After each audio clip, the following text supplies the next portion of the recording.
Chers amis, shalom uvracha. Alors cette fois-ci, nous avons une question sur le shidur.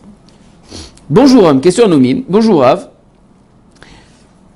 Ayant poursuivi de longues études, je travaille actuellement, je dispose grâce à Dieu d'un salaire satisfaisant avec de bonnes perspectives d'évolution professionnelle. Ça veut dire qu'on parle d'une femme qui a une très bonne situation, etc. Et un jeune homme religieux de très bonne famille et aux qualités certaines souhaite me rencontrer en shidur.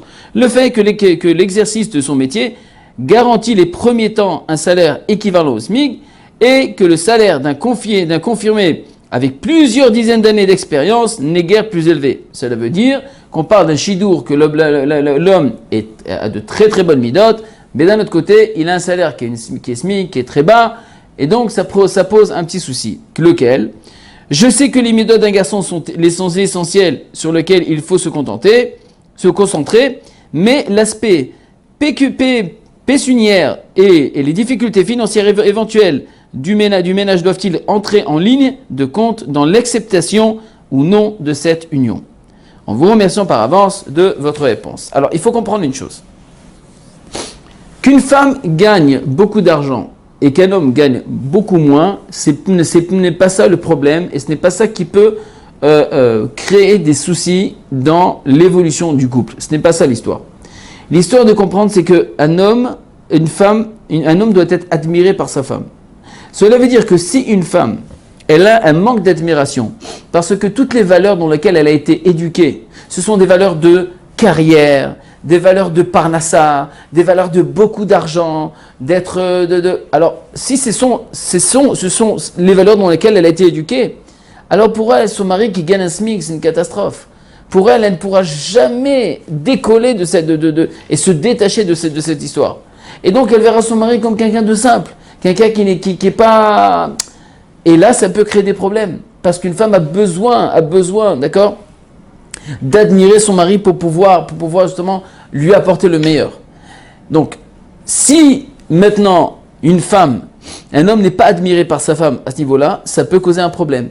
Ou alors, on décide de tout simplement qu'on fasse un peu rizou, qu'elle essaie de rencontrer quelques rabbagnotes, ou alors aller dans des cours de Torah, etc. Ou alors tout simplement regarder des cours sur Torah Box, d'accord, essayer de se renforcer, de comprendre ce point-là essentiel, d'accord, et d'apprendre à admirer son mari, de voir les bons côtés de son mari. Parce que vous savez, cette situation, elle se trouve dans plusieurs sociétés, pas seulement sur les gens qui travaillent. Regardez par exemple un avraire, quelqu'un qui étudie la Torah toute la journée. Ok, donc qu'est-ce qu'il rapporte? Il y aura une petite bourse tous les mois.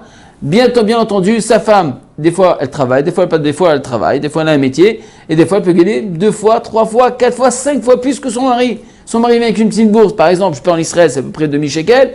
On voit que de l'autre côté, la femme revient par exemple avec 7, 8 ou 9 000 shekels, par exemple, d'accord? Donc elle se sent, on va sûr qu'elle voit son mari un petit peu inférieur. Eh ben non. Pourquoi? Parce que ça va dépendre quelle est l'éducation qu'elle a reçue au niveau des valeurs de la vie. Si elle comprend que son mari, c'est un homme extraordinaire, c'est un grand Talmid Chacham, c'est un génie dans la Torah, c'est quelqu'un qui est attentionné, il a des grandes valeurs, chaque chose, je peux aller me confier à lui, etc. Donc comment elle voit son mari? Même s'il vient avec 2000 shekels, c'est pas ça qui va... la valeur, c'est pas à cause de ça que son mari va être moins admiré à cause suite aux demi-shekels qu'il a rapporté. Au contraire, elle va voir son mari de façon complètement différente. Mais si on parle d'une femme qui est toujours éduquée dans ces choses-là, donc pour elle c'est un point qui est très important. Donc en vérité, toute l'idée va être là. Et c'est valable non seulement Rabotai, non seulement sur l'argent, mais dans tous les domaines de la vie. Ça veut dire qu'il y a beaucoup de choses que si j'ai grandi dans un certain contexte où il y avait des valeurs d'accord, que j'ai grandi avec ces valeurs-là, ça sera très difficile pour moi d'admirer une personne qui vit pas ces valeurs-là. Par exemple, je prends quelqu'un qui a grandi dans la Torah, d'accord, une fille qui a grandi dans la Torah, dans les mitzvot et tout ça, pour elle le Talmid Chacham. Et donc pour elle imagine.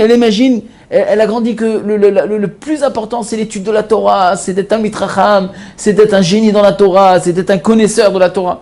Et de maintenant, elle vient et elle rencontre un shidur, un type qui ne comprend rien du tout. Alors elle me dit, oui, mais voilà, moi je suis traîné, je connais toute la halakha, je connais beaucoup de choses, il ne connaît rien. Comment je vais faire? C'est vrai qu'il y aura un problème de manque d'admiration de son mari.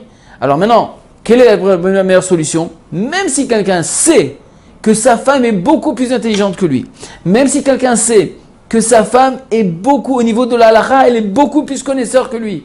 La grande rorma de ce, si on veut y arriver, c'est que la femme soit capable, même ça, de poser la question à son mari. Et un mari intelligent ne dira pas, écoute, je sais pas, je connais pas, je vais vérifier et je te donne la réponse. Et ben, même s'il est obligé d'appeler son rave, ou alors il est obligé d'ouvrir un livre et de vérifier, c'est pas un problème. Parce que le fait de vouloir de lui redonner, de donner une réponse, à fur et à mesure, elle va commencer à l'admirer. Parce qu'elle reçoit quelque chose de lui. Azir Ratzon Bezrat Hashem, qu'on ait compris bien ce point, et justement, et de s'éduquer à avoir les vraies valeurs de la vie pour admirer nos maris et nos femmes. À la prochaine fois.